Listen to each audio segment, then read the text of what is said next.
Rasita had always been meticulous, but in the cutthroat world of London modelling, her obsessive-compulsive disorder turned precision into a prison.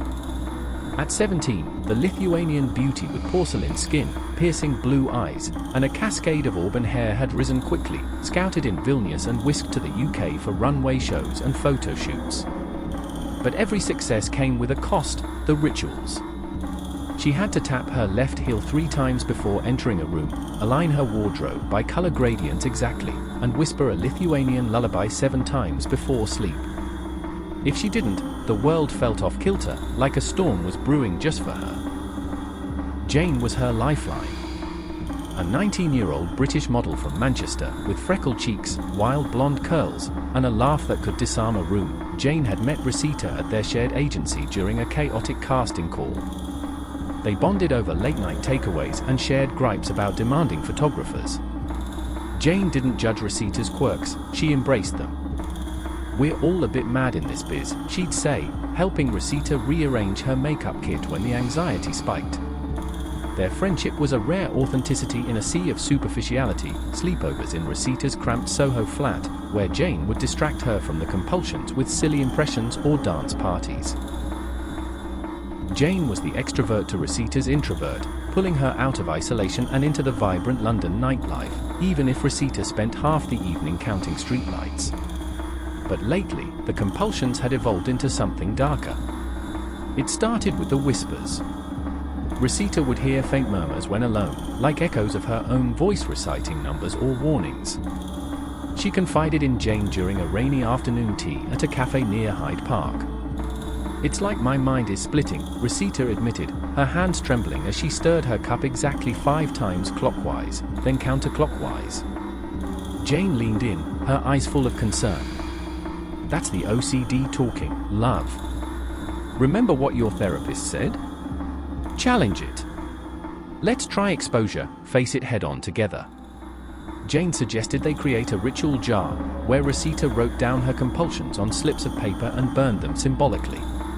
It was Jane's way, practical, optimistic, always pushing Rasita toward control.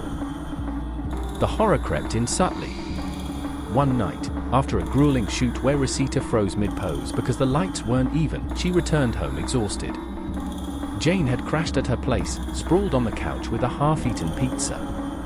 As Rasita performed her bedtime ritual, locking the door 7 times, checking the windows thrice, she heard the whisper again, clearer this time: "Jane knows your secrets." Startled, she glanced at her friend, who was snoring softly. Rasita shook it off, but the next morning, Jane seemed different, distant, her usual banter laced with subtle jabs. "You were mumbling in your sleep again, Raz. Something about hiding bodies? Creepy much?" Jane laughed it off, but Rasita's stomach twisted. She hadn't dreamed of that, had she? The whispers escalated, feeding Rasita's paranoia. They claimed Jane was jealous, sabotaging her career, switching her portfolio photos, whispering doubts to agents. Rasita's OCD latched onto it, demanding proof. She began spying on Jane, checking her phone when she showered, counting the apps in alphabetical order, following her after shoots, stepping on cracks exactly every 3rd sidewalk square to balance the betrayal. Jane noticed the shift. "Raz, you're scaring me. This isn't you, it's the disorder. Let's get you back to therapy." But Rasita saw it as confirmation. Jane wanted her medicated, out of the spotlight, their relationship frayed like a worn hem. Jane tried to help, organizing interventions with agency friends, but Rasita's compulsions twisted every gesture into threat. The whispers grew louder, manifesting as shadows in mirrors, fleeting glimpses of Jane's face contorted in rage. One evening, during a heated argument in Rasita's flat, Jane pleading, "You're pushing me away." Rasita's mind snapped. The OCD demanded a final ritual. To purify the friendship, she had to confront the source. In a haze, she grabbed a shard of broken glass from a shattered vase, one she'd knocked over earlier, counting the pieces obsessively, convinced the whispers were right. Jane was the monster, not her. Pushed to the extremes, a person can become unrecognizable. Rasita lunged, the glass slicing through the air as Jane's eyes widened in terror. The struggle was brief, fueled by Rasita's manic strength. Jane's pleas turned to gurgles, her blood staining the floor in patterns Rasita couldn't help but count: 1 pull, 2 rivulets, 3 drops. As Jane's body went limp, the whispers silenced, leaving only the echo of Rasita's sobs. She arranged the scene meticulously, arms folded symmetrically, hair fanned out in perfect waves, before collapsing beside her best friend, whispering a lullaby 7 times.